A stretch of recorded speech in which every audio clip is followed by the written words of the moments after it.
આગામી ચૂંટણીઓને ધ્યાનમાં રાખીને ભાજપ એક્શનમાં અને પોતાના સંગઠનને મજબૂત કરવા માટેની કવાયત હાથ ધરવામાં આવી। ત્યારે આજે પ્રદેશ પ્રમુખની જાહેરાત બાદ મહામંત્રી તથા ઉપપ્રમુખો તેમજ અન્ય હોદ્દેદારોની નિમણૂક માટેની સેન્સ પ્રક્રિયા હાથ ધરવામાં આવી, જેના ભાગરૂપે આજે ભાજપના પૂર્વ મંત્રી ગણપતસિંહ વસાવા આજે શહેરના ભાજપ કાર્યાલય કમલમ ખાતે આવી પહોંચ્યા હતા, જ્યાં તેઓએ ભાજપના હોદ્દેદારો કાર્યકર્તાઓ સાથે મુલાકાત પ્રક્રિયા હાથ ધરી હતી।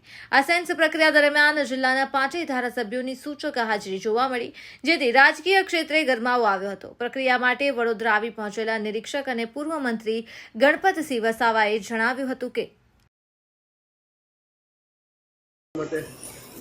બેઠક માટે આવ્યા છો જિલ્લા સંગઠનની રચના માટે, શું કહેશો? કોણ કોણ અપેક્ષિત છે? કેટલા સુધીમાં કાર્યવાહી ચાલશે? મિત્રો, અમારા પ્રદેશ ભારતીય જનતા પાર્ટીના ગુજરાતના અધ્યક્ષ શ્રી જગદીશભાઈ વિશ્વકર્માજી અને ભારતીય જનતા પાર્ટીના મહામંત્રી આદરણીય શ્રી રત્નાકરજીના માર્ગદર્શન હેઠળ સમગ્ર ગુજરાતમાં જિલ્લા સંગઠનની ટીમોનું ચયન કરવાનું કાર્ય હાલમાં ચાલી રહ્યું છે। એના જ ભાગ સ્વરૂપે આજે વડોદરા જિલ્લાની જવાબદારી પ્રદેશ તરફથી મને સોંપવામાં આવી છે અને મારી સાથે અમારા પ્રદેશના કાર્યકર્તા એવા અન્ય કાર્યકર્તાની પણ મનનભાઈની પણ નિયુક્તિ કરવામાં આવી છે। તો આજે વડોદરા જિલ્લાની અંદર આવવાનું થયું છે।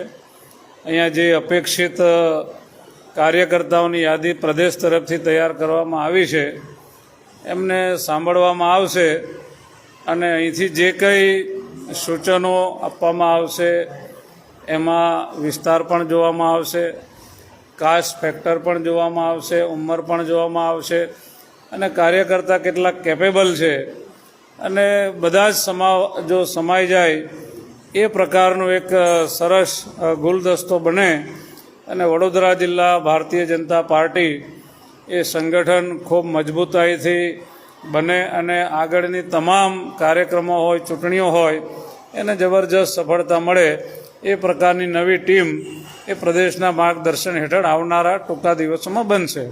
જિલ્લામાં તમે આવ્યા છો અને તમારા માટે ચેલેન્જિંગ એટલું છે કારણ કે ગત સમયમાં જોવા જઈએ તો જૂથબંધીની ઘણી ઘટનાઓ બની છે। અત્યારે પણ એટીએમસી ચૂંટણી દરમિયાન ખુદ ધારાસભ્યો કહી રહ્યા છે કે ભાજપના જ કેટલાક વિરોધીઓને સપોર્ટ કરી રહ્યા છે। નહીં, આવી કોઈ ચેલેન્જ નથી। ભારતીય જનતા પાર્ટીમાં બધા સાથે મળીને જ કામ કરશે।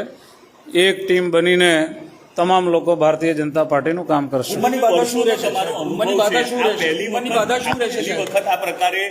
પ્રક્રિયા હાથ ધરાઈ રહી છે, શું માનો છો? દર વખતે પ્રક્રિયા તો હોય જ છે, સાંભળવાની પ્રક્રિયા હોય છે, કાર્યકર્તાઓની જે કંઈ લાગણી હોય એ લાગણી એ પ્રદેશ સુધી પહોંચે અને કાર્યકર્તાઓને કામ કરવાની તક મળે એટલે તમામ કાર્યકર્તાની જે કંઈ લાગણી હોય એ પ્રદેશ હંમેશા સાંભળતું હોય છે અને આખરી નિર્ણય એ પ્રદેશ ભારતીય જનતા પાર્ટી જે કરતો હોય છે એ કાર્યકર્તા સ્વીકારી લેતા હોય છે। ઉંમરની બાધા શું નક્કી કરવામાં આવી છે? એ હવે બધું સાંભળીએ પછી આપણને માહિતી આપવામાં આવશે। અત્યારે કોઈ હજુ કાર્ય પદ્ધતિ નક્કી કરવામાં આવી નથી। રિપીટ નો રિપીટ બધી ચર્ચાઓના અંતે પ્રદેશ નિર્ણય કરશે।